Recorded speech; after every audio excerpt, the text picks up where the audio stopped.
ปาดพี่น้องเมืองในลมอยู่หน้านะโพดโพพี่น้องขี้ฝุ่นไงกุ้มมือนี่แห่งกระลมหนาวกว่าทุกมือเลยพี่น้องเนาะทั้งอากาศหนาวทั้งลมแห้งกว่าทุกมือเลยเนาะที่ผ่านมามือนี่หนาวสุดลมสุดพี่น้องสบายดีเด้อพี่น้องสบายดีบัดสุขุสุคนเนาะสบายดียามสายๆพี่น้องถ้ากับเกลือหมูแล้วเนาะบอยออกมาเกลือหมูอีเมก็ออกมาหน้าไปวัดแล้วพี่น้องไปบอนทางใหม่นะก็เจ้าเสียดสังฆทานพี่น้องเนาะสังฆทานเปิดทางใหม่เฮ็ดบุญทางใหม่นะทางที่เฮ็ดเพิ่งแล้วนะพี่น้องไปกันเบิดแล้วพี่น้องเนาะเมืองในลมอยู่ยากพี่น้องลมมาบ่พ่อขี้ฝุ่นมาพ่อลมมาเป็นหัวเจ้าไปเบิดแล้วเหลือแต่เมทาบุญนะพี่น้องอยู่ก็ไปถามมาลากำลังเตรียมตัวสิไป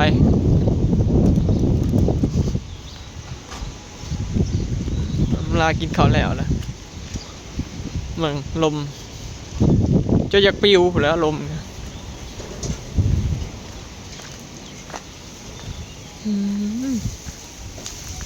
นี่ไหนคุณยายนอนหน้าหนาวอยู่บ่สิไปบุญถึงปานใด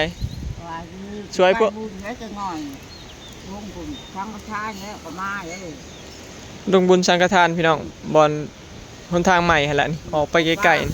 ๆเขาจะมีตั้งมีกำลังบ่ายหัวจะเสียแห้บ่ายเขาจะวะรถแห่สิมาตั้งกองบุญกองยังอยู่เพื่อนอำมาลาเนี่ยพี่น้องสิมาตั้งอยู่นี่เนาะเริ่มแห่กันแต่พี่ไปฮอดพุ่นเนาะแห่ลงไปสังฆทานอยู่พุ่นช่วงบ่ายเนาะอีแม่ก็ไปแล้วพรชัยไปส่งเมื่อกี้นี่ไม่เท่าถ้าลงพอมาละไม่ทวันไปก่อนเลยเนาะข้าเจ้าให้เห็ดอันผ้าเข่าลงไปเฮือนละผ้าพี่น้องเอาไปแก้มให้กินนายงก็แก้มพุ่งไปให้ร่วมมือบริแก้มผ้าเข่าสรุปก็คือข้าเจ้าให้ลงไปแต่งเอาไปรวมกันเห็ดแต่งกินอยู่พุ่นไปรวมกันเฮ็ดอยู่พุ่นรวมเห็ดอยู่พุ่นบัดเดียวเลยพี่น้องใครแต่ศาลาอยู่พุ่นมันใหญ่เติบเด้นี่มาเท่าข่อยเรากำลังเตรียมโตสิไปแล้วพี่น้องสิยาวน้ำมูน้ำบ้านน้ำเมืองบ่พี่น้องสิได้ยาวน้ำมูอยู่บ่นี่สิเป๊กเราเป๊กเบียร์อยู่บ่ล่ะก็ขึ้นบ่ฮู้ปะ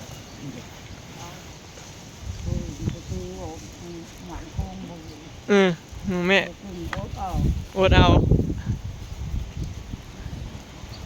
จะทำตายอดเอาโอ้ยคนเรามันตายง่ายป่ะเนาะเขาตายง่ายก็ดีแต่ว่าตายไปได้เธอยังกลับมาใส่เวรใส่กรรมอยู่น้องบุญกรรมเรื่องยังบุบง่ายดอกเป็นเจ้าเลยหายน้ำมันเลยคืนมาใส่เวรใส่กรรมไฟก็บอกอย่าตายเด้ออย่าตายเด้อบ่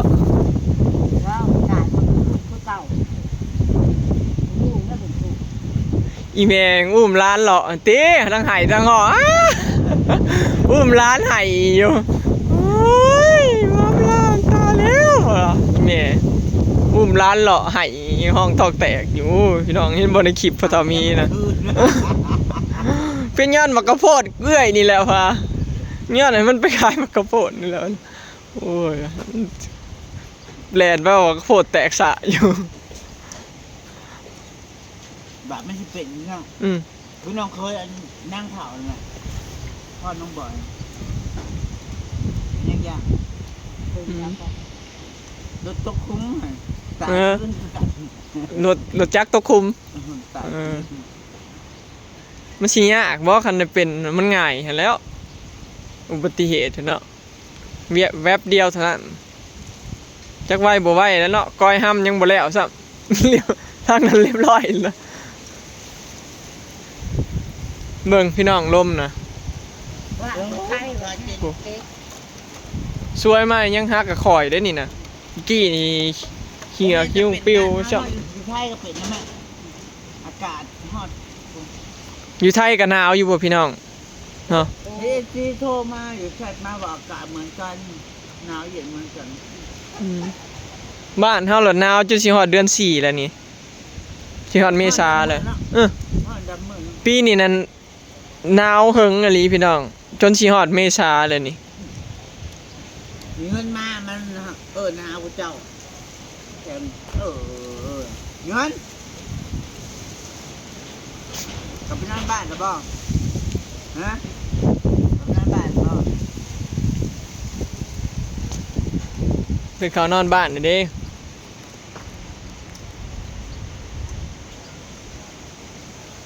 หนาวกะลีรอเนาะ ไปเบิ่งเขาพี่น้องไปเบิ่ง จะสิลงจักโมงซะ อยู่เพลงก่อน สิลงแล้วนี่ มาที่ลงไปเบิ่งอยู่ อืม นี่ก็บ่ได้เตรียมหยังเด้คือว่า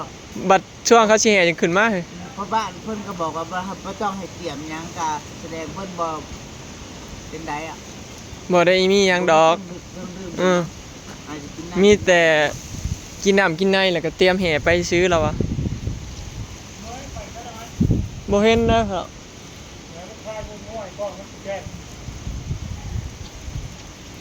บ้านเฮามีบุญพี่น้องบุญสังฆทาน เปิดหนทางใหม่เนาะหาก็เฮ็ดแล้วบางเดือนหลัง การระหว่างวันนี้บ้านหน้าบ้านเฮาก็เป็น ชำสิรถแล่น ก็เป็นหน้าถนนเลยเนาะ อืม หน้าถนนเลย บ้านนี้เส้นทางนี้ก็สิเป็นเส้นทางหลักของบ้านแล้วบ้านนี้ มันเชื่อมต่อกับเมืองไทยภูทองสิ่งนี้พี่น้อง แม่นเชื่อมต่อกับบ้านบ่อยมาจากไซบุทองเลยพี่น้องผู้ใดอยากมาขึ้นมาปักซองก็มาทางนี้ลัดมาเลย สิว่าราคาอำเภอนะอำเภอเมืองสองคอนเชื่อมต่อกับอำเภออันไทยภูทองเนาะ แม่น อยู่ท้ายเขาย่อยอำเภอ บ้านนี้บ้านบ่อยน่ะสิไปได้สองทางเลยพี่น้องผู้ใดอยากเข้าในเมืองเนาะเมืองสองคอนปักซองเฮานี่พี่น้องก็คือมาทางนี้แบบนี้เนาะมาทางพี่ได้บัดนี้ แต่เก่านะต้องผู้ขึ้นไปทางพุ่นทางบ้านชีวิไลพุ่นบ้านนี้อยากมาทางนี้ก็สบายบัดนี้มันทางแป๊บเดียวเนาะขี่รถ10กว่านาทีเองก็ฮอดแล้วสบายขึ้น ต่อไปก็รถก็สิบึ้นๆเนื้อแถวหน้าบ้าน ที่รถไฟไปเปลี่ยนเนาะพ่อเนาะ 10กว่านาทีเอง เออ ทางมันตรงไปเลย จากเมื่อก่อนเด็ดเป็นชั่วโมงกว่าจะอ้อมปุ๊บลงบัตรอีกตุ้ยผู้คนพูด แมนถ้าเมื่อซื้อห้ำนะเกือบ2 ชั่วโมงเอามาลาทางบดีอันในช่วงยามฝนหรือยามอันอิหยังอ่ะยามบทางบดีเขายังบ่ได้เฮ็ดทางใหม่นะเกือบ2 ชั่วโมงพี่น้องบอยเมื่อบ้านแต่แท้น่ะประมาณ7 กิโลเลยใกล้ๆนึงบัดนี้ทางลัดให้ก็บ่ฮอด7ซ้ำ โอ้โหเขาจะมาจ้างรถแห่ก็โม่จ้างมันจะชั่วโมงเนาะชั่วโมงละ1,000 บาท ชั่วโมงละ1,000 บาท เจ้าก็สิจ้างมาสำเต้นฮอดอันนั้นก็น้อยหนึ่งมั้งคงบ่ได้มีอันกินเหล้ากินเบียร์เด้จ้างมาแห่ให้ซื่อๆให้ จ้างมาแห่คือกัน อื เนาะ ม แห่ป้ายคือ เบิ่งลมพี่น้องเบิ่งบ่สิพาไปเบิ่งลมโอ้ยเบิ่งแหน่อยู่หน้าน่ะหนาวพี่น้องลมแห้งมันโล่งเนาะอยู่บ้านน่ะบ่ค่อยลมปานใดแต่ว่าขี้ฝุ่นอยู่หน้าน่ะขี้ฝุ่นแถวหนทางมันปิวมาหนาวประสบกระเสโอ้ยมันลมแห้งนะพี่น้องมันโตนมาแต่ทงหน้า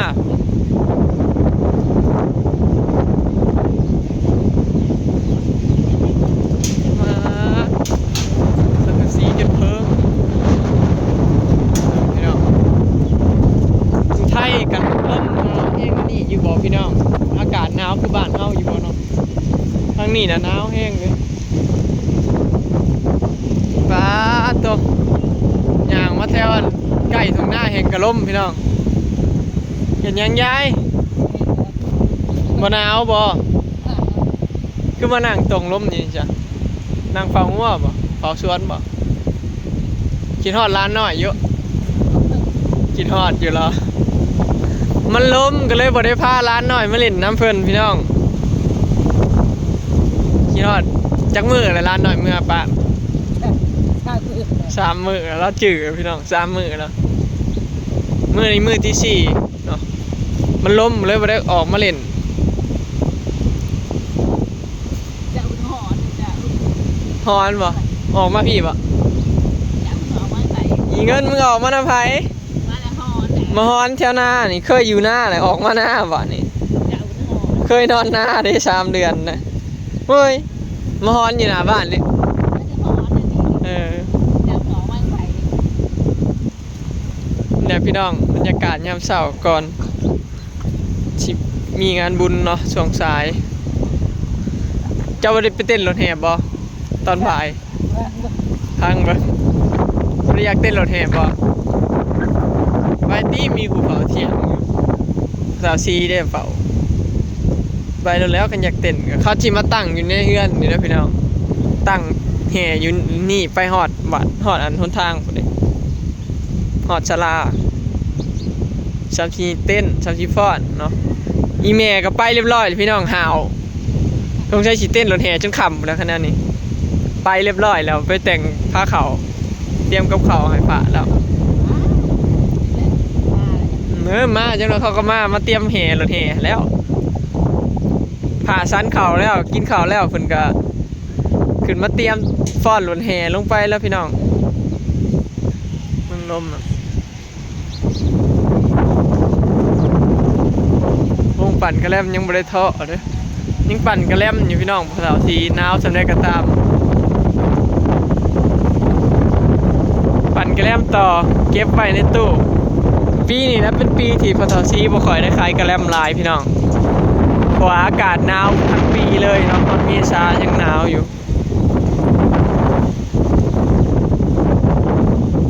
ผ่อนไส้มาเล่นน้ำหัวหน้าโอ้ผ่อนไส้คือมาแต่เช้าใช่ป่ะ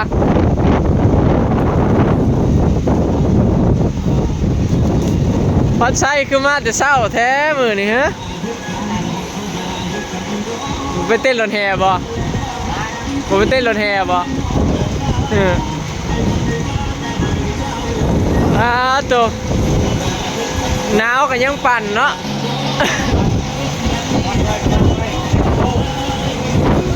ธรรมดาหนาวกับปั่นเนี่ยคือเก่าพี่น้องกินได้ยังน้ำนี่ยังกินมันตรงนี้แต่ว่ามีวัดก็คือพี่น้องปั่นเข้าตู้ไว้พี่น้องลูกค้าอย่างเมาไปขายยังได้กับเมาเนาะเอาปั่นไปเข้าเส้นรถแห่เนาะปีนี้เป็นปีอ่ะนะเนาะที่หนาวที่สุดเพราะว่าเฮิงแห้งกระแลมแทบบ่ได้ขายคือปีแรกนี่ขายดีแห้งเลยพี่น้องอากาศร้อนทั้งปีเลยใช่ป่ะบ่ค่อยหนาวปีนี้ฮอดเดือน4ฮอดเดือน4แล้วยังหนาวอยู่นี่หนาวฮอดเดือน6บ่เนาะตายแล้วหนาวฮอดเดือน6ฝนตกหนาวโอ้บ่ได้แล้วได้เงินไผกินดอกนั้นเฮ็ดลงกระแลมแล้วเฮ็ดบอลคักแล้วเพราะว่าอากาศหนาวทั้งปีนี้ท้ายผมเป็นตอนนึงเลยเลี้ยวนี่โอ้ยเลี้ยวเขาเลี้ยวนะฮอดอย่างเดียวเลยอย่างเดียว ปีแล้วนี่แล้วเขามาก็ฮ้อนบ่ค่อยหนาว เปลี่ยนธุรกิจใหม่ก็เลยมีพอใจมันกาดเย็นตกกระทะคล้ายแบบเตาย่างไปน้ำเนาะ ปิ้งเขียด ที่เขียดลงคล้ายขั้นกุ้ม โอ้เจ้าเขาบอกว่าขายดีลีแหล้วขายตอนเช้าเด้อกับข้าวเช้าโอ้สุดยอดน้ำปิ้งเขียดเนาะพ่อชัย เขียดตำทั่วมันได้ สุดยอดน้ำมันปิ้งเขียดตำบักถั่วนะ ได้ยากสำคุ้งว่าหลอกคายหนาว โอเคเนาะพี่น้องคลิปนี้ก็สิได้จบไปสำนี้เด้อเนาะฝากเป็นกำลังใจให้ในเด้อเนาะพี่น้องถ้าเต้นรถแห่เนาะผมบอก ติดตามคลิปต่อไปพี่น้องเต้นรถแห่แน่นอนมื้อนี้ใช่พันสลงแล้วไป ใช้ฟ้าสโลงเต้นละ เวิร์งโอ้ลมบ่ปืดบ่เนาะ ไปแล้วสบายดีรอติดตามตอนสายๆพี่น้องช่วงบ่ายพุ่นละเต้นกัน